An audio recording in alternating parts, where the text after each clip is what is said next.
Doctor Sachin Raj అత్యాధునిక world class physiotherapy treatment తో అన్ని రకాల నొప్పులకు శాశ్వత పరిష్కారం.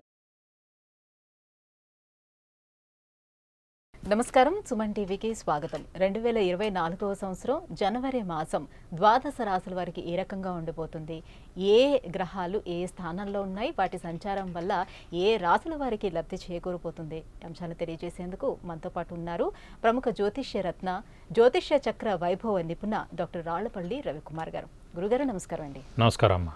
గురుగారు, ఈ 2024 సంవత్సరం ఈ జనవరి మాసం ద్వాదశ రాశుల వారికి ఏ రకంగా ఉండబోతుందో తెలియజేసే ముందు అసలు గ్రహాల స్థితిగతులు ఏ రకంగా ఉన్నాయో తెలియజేస్తారా? శరదిందు సమాకారే పరబ్రహ్మ స్వరూపిణి వాసరాపీఠ నిలయే సరస్వతి నమోస్తుతే. జనవరి నెల నవగ్రహాలు ద్వాదశ రాశుల్లో ఎక్కడున్నాయి ఇప్పుడు తెలుసుకుందాం. ముందుగా రవి మకర రాశిలో ఉంటారు, అలాగే కుజుడు వచ్చి మనకి ధనుసు రాశిలో ఉంటారు, రాహు యథావిధిగా మనకి మీన రాశిలో ఉన్నారు, అలాగే గురువు వచ్చి మనకి మేషరాశిలో ఉన్నారు, శని స్వస్థానమైన కుంభరాశిలో ఉన్నారు, అలాగే బుధుడు మనకి ధనుసు రాశిలో ఉన్నారు, కేతు మనకి కన్యా రాశిలో ఉన్నారు, ఇంకా శుక్రుడు వచ్చేసి మనకి వృశ్చిక రాశిలో ఉన్నారు. గురుగారు, 2024 వృషభ రాశి వారికి ఏ గ్రహాలు ఏ స్థానాల్లో ఉన్నాయి, వారికి ఏ రకంగా అనుకూలంగా ఉందా ప్రతికూలంగా ఉందా, ఎలా ఉంది? తప్పకుండా. వృషభ రాశి అనగానే మనకి కృత్తిక 2, 3, 4 పాదాలు, రోహిణి 1, 2, 3, 4 పాదాలు, మృగశిర 1, 2 పాదాలు. సాధారణంగా అంటారు ఏంటంటే కొన్ని నక్షత్రాలు ఇక్కడ, కొన్ని నక్షత్రాలు అక్కడ, ఇలా ఎందుకున్నాయని అనొచ్చు. సాధారణంగా ఏంటంటే 9 గ్రహాలు, అలాగే 27 నక్షత్రాలు. 27 నక్షత్రాలు ఇంటూ 4 108. సో 108 మొత్తం నక్షత్రాలు అయ్యాయి. ఈ 108 నక్షత్రాలు మనకి 12 రాశుల్లోకి చేరాలి. సో 9 × 12 108. సో అంటే ప్రతి రాశిలో 9 నక్షత్రాలు వాళ్ళ యొక్క పాదాలు ఉండాలి. ఇప్పుడు ఫర్ ఎగ్జాంపుల్ మేషరాశి అనుకోండి, అశ్విన్ 4 పాదాలు, భరణి 4 పాదాలు, 8 అయిపోయాయి. ఇంకొకటి రావాలి, కృత్తిక 1వ పాదం, అక్కడికి 9 అయింది, ఇంకక్కడికి ఆగిపోవాలన్నమాట. మళ్ళీ వృషభ రాశి స్టార్ట్ అయినప్పుడు ఆ కృత్తిక 1 అక్కడ ఆగిపోయింది, కృత్తిక 2 తోటి స్టార్ట్ అవ్వాలి. సో 9 పాదాలే ఒక్కొక్క రాశిలో ఉంటాయి. 9, 12 108, 27 నక్షత్రాలు ఇంటూ 4 పాదాలు 108. సో అలా మ్యాచ్ చేశారన్నమాట అదంతా. కాబట్టి మనకి కృత్తిక 2, 3, 4 పాదాలు, రోహిణి 1, 2, 3, 4 పాదాలు, మృగశిర 1, 2 పాదాలు వృషభ రాశిలోకి వస్తుంది. వృషభ రాశి వారి గురించి అడిగారు కాబట్టి వృషభ రాశి వారికి ప్రస్తుతం రాహుబలం కేతుబలం ఇందాక కూడా అనుకున్నాం మనం. సో 3, 6, 11 స్థానాల్లో మనకి రాహుకేతులు ఉంటే బాగుంటుంది. సో వృషభ రాశి వారికి అయింది రాహు లాభస్థానంలో ఉన్నాడు, సో కేతు 5th ఉన్నా కూడా పర్వాలేదు. సో అలాగే దశమ స్థానంలో ఉన్నాడు శని. కానీ అనొచ్చు అయ్యో మరి 3, 6, 11 కదా అని. 10వ స్థానం అయినా కూడా స్వస్థానం అయ్యాడు కానీ. ఇప్పుడు మీరు మీ ఇంట్లో ఉన్నారండి, మీరు ఎంత గట్టిగానే మాట్లాడతారు, ఎలాగైనా అరుస్తారు, ఏమైనా చేయగలుగుతారు. అదే వేరే వాళ్ళ ఇంటికి వచ్చారు, చాలా కామ్గా కూల్గా ఉంటారు. స్వస్థానానికి వేరే స్థానానికి అంత తేడా ఉంటుంది అన్నమాట. అలాగే మన ఇంటిని మనం ఎలా అయితే నిప్పంటించుకోమో అలాగే మన స్వస్థానంలో వాడు ఉన్నాడంటే గ్రహం తప్పకుండా మేలు చేస్తాడు. అందులో వృషభ రాశికి యోగకారకుడు, అదృష్టకారకుడు, లక్ ఫేవర్ చేసే గ్రహమే శని. ప్రతి రాశికి కానీ లగ్నం కానీ 2 సేమే అండి. అంటే లగ్నం వేరు రాశి వేరు, కానీ యోగకారకుడు, అదృష్టకారకుడు, లక్ ఫేవర్ చేసే గ్రహం మటుకు ఒకడే, అది రాసైనా లగ్నమైనా. సో వృషభ రాశైనా వృషభ లగ్నమైనా కూడా శని అదృష్టకారకుడు, యోగకారకుడు, లక్ ఫేవర్ చేసే గ్రహం.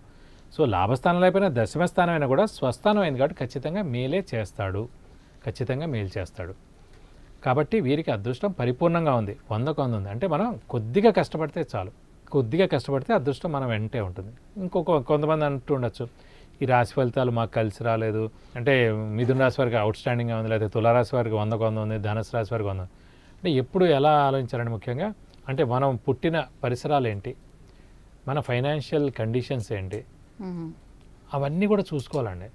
సో అంతేగాని అందరికీ ఒకే రకంగా ఇప్పుడు 1955లో చిరంజీవి గారు పుట్టారు అనుకోండి, అదే 1950 అదే డేట్లో చాలామంది పుట్టి ఉంటారు. సో వాళ్ళ ఇదికి వాళ్ళు ఒక్కొక్క స్థాయికి వస్తూ ఉండొచ్చు, వీళ్ళ స్థాయికి ఇంకొకడు. ఇప్పుడు ఇందిరాగాంధీ గారు పుట్టిన రోజే చాలామంది పుట్టారు. సో వాళ్ళు చిన్న గల్లీ లీడర్లో, లేకపోతే చిన్న సర్పంచో, లేకపోతే ఒక కార్పొరేటరో, లేకపోతే ఒక చిన్న ఎమ్మెల్యే అలా అయ్యారన్నమాట. వాళ్ళ ఇది బట్టి, వాళ్ళ ఫైనాన్షియల్ ఇది బట్టి, వాళ్ళ ఇది బట్టి. కానీ ఈవిడేంటి, వాళ్ళ నాన్నగారే ఆల్రెడీ ప్రైమ్ మినిస్టర్. సో అలా ఆ హారోస్కోప్కి ఆటోమేటిక్గా అలాంటి వాళ్ళు పుట్టారు. ఆ హారోస్కోప్ ఖచ్చితంగా వాళ్ళని ఆ ఉన్నత స్థాయికి చేర్చగలిగారు. కాబట్టి ఎప్పుడు కూడా వృషభ రాశి వారికి గురుబలం అనేది ఏ రకంగా ఉంది? గురుబలం మటుకు ప్రస్తుతం తక్కువగా ఉందండి, ఎందుకంటే మనకి వ్యయ స్థానంలో ఉంది. సాధారణంగా వ్యయ స్థానం అంటే ఖర్చు స్థానం. ఖర్చు శని అంటే లాభాన్ని ఇస్తున్నాడు, గురువు ఖర్చు అవుతుంది. ఖర్చు చేస్తాడు. అంటే గురువు అంటే శుభగ్రహం ఎప్పుడైతే మనకి వ్యయ స్థానంలో ఉంటాడో, ఖర్చు స్థానంలో ఉంటాడో, అంటే మంచి పనులకే ఖర్చు పెడతారు. ఇప్పుడు దైవ పనులు కానివ్వండి, ఎవరిదో వివాహం అవుతుంది, అయితే ఎవరిదో వాళ్ళ ఇంట్లో పెద్ద ఫంక్షన్ అవుతుంది, దానికి హెల్ప్ చేయడం కానీ, ఇవన్నీ ఇలాంటివి ఏమైనా ఉన్నాయి, ఇవన్నీ కూడా ఖర్చులు అలాంటి వాటికే చేస్తారు. కానీ చెడ్డ ఖర్చులు కానీ, ఎవరికో వేస్ట్గా ఇచ్చేయడం కానీ ఇలాంటివి ఉండవు. ఖర్చులు మంచి ఖర్చులుగా అవుతాయి. అందులో దైవ రిలేటెడ్ ఏమైనా ఖర్చులు అంటే ఖచ్చితంగా ఈ సంవత్సరం అంతా కూడా, ఈ వచ్చే ఏప్రిల్ దాకా ఖచ్చితంగా దైవ రిలేటెడ్ ఏమైనా సరే అవన్నిటికీ ఖర్చు అవుతాయి. కానీ ఎక్కువగా విపరీతంగా ఖర్చులు అయితే ఉండవు, కానీ పర్వాలేదు. కానీ దైవబలం మటుకు తక్కువగా ఉన్నట్టు. ఎందుకంటే ఏ స్థానంలో ఉందంటే ఖర్చు స్థానంలో ఉండిపోయింది అనుకోండి, ఆ గ్రహం ఏం పనికిరానట్టు, మీడియంగా ఉన్నట్టు. కాబట్టి ఈ దైవబలం దైవానుగ్రహం కొంచెం తక్కువగా ఉన్నట్టునే మనం తీసుకోవాలి. అయితే వారికి ఇప్పుడు గురుస్థానం బలంగా లేదు కాబట్టి మరి ఉద్యోగ ప్రయత్నాలు అవన్నీ ఫలించే అవకాశాలు ఎంతవరకు ఉంటాయి? అంటే దైవబలం తక్కువగా ఉన్నా కూడా అండి, ఉద్యోగకారకుడు, ఉద్యోగాన్ని ఇచ్చేవాడు, ప్రొఫెషన్ కారకుడు మటుకు శని ఎవరికైనా. ఆ శని అనేవాడు మరి అదృష్టకారకుడు కూడా అయ్యి శని స్వస్థానంలో ఉన్నాడు కదండి, దశమ స్థానంలో. కాబట్టి ఖచ్చితంగా ఉద్యోగ విషయంలో మటుకు ఏం మార్పు లేదు, ఖచ్చితంగా మంచి ఉద్యోగం వస్తుంది. ఫారెన్ కూడా వెళ్ళొచ్చు గట్టిగా ప్రయత్నిస్తే. సో ఆల్రెడీ ఉన్న జాబ్ ఎవరైనా ఉంటారు కదా, వాళ్ళకి ప్రమోషన్ కానీ, మంచి నేమ్ అండ్ ఫేమ్ కానీ, మంచి శాలరీ హైక్ కానివ్వండి, అది ఏదో ఒక దానికి ఒక హెడ్గా చేయడం కానివ్వండి, అది ఈ టీంని మీరు లీడ్ చేయండి అని కానీ, ఇలాంటివన్నీ కూడా జరిగేందుకు అవకాశం. ఎందుకంటే ఎప్పుడు చూడండి, హార్డ్ వర్క్, అదృష్టం, దైవబలం మూడే అండి ఎవరికైనా సరే. సో హార్డ్ వర్క్ బాగా ఉందనుకోండి, అదృష్టం లేకపోయినా దైవబలం లేకపోయినా లేట్గా ఎప్పుడో సక్సెస్ అవుతారు. అదే హార్డ్ వర్క్ కొద్దిగా 50% ఉంది, అదృష్టం బాగుందనుకోండి వెంటనే సక్సెస్ అవుతారు. అదే హార్డ్ వర్క్ 50 ఉండి అదృష్టం దైవబలం కూడా 100 ఉన్నాయనుకోండి, వాడు ఎక్కడ కాలు పెడితే అక్కడ వాడి సక్సెస్ అన్నమాట. కాబట్టి ఏంటంటే అదృష్టం దైవబలం ఈ రోజులో కలియుగంలో మటుకు అదృష్టం దైవబలం పరిపూర్ణంగా ఉండాలి, హార్డ్ వర్క్ తక్కువగా ఉన్నా కూడా. పూర్వం రోజుల్లో హార్డ్ వర్కే 99% ఉండాలి, తర్వాత ఇవి రెండు ఉండాలి. కాబట్టి ఈ వృషభ రాశి వారికి అదృష్టం పరిపూర్ణంగా ఉంది. కాబట్టి ఇంకా ఇప్పుడు ఇంకా దశమ స్థానంలో శని ఉన్నాడు, తర్వాత లాభస్థానంలో వస్తాడు. అంటే ఇంకా 4 సంవత్సరాల పాటు గోల్డెన్ పీరియడే వృషభ రాశి వారికి, చూసుకోక్కర్లేదు. అదేంటాను అందరూ కూడా మళ్ళీ అదేంటాను వృషభ రాశి అనగానే అందరికీ బాగుండాలని లేదు, వాళ్ళ ఇండివిజువల్ హారోస్కోప్ కూడా బాగుండాలండి. గోచారం ప్రజెంట్ పొజిషన్ బాగుంది. ఇప్పుడు వృషభ రాశి వారికి సాధారణంగా ఇప్పుడు గురుబలం లేదండి, నెక్స్ట్ 1-2 ఇయర్స్ తర్వాత గురుబలం వస్తుంది. కానీ వాళ్ళ జాతకరీత్యా వివాహ యోగ్యత లేదు, లేదా ఏదో డైవర్స్ ఉంది, సెకండ్ మ్యారేజ్ ఉందనుకోండి, అయ్యో ఇలా ఎందుకు జరిగిందని అనుకోకూడదు.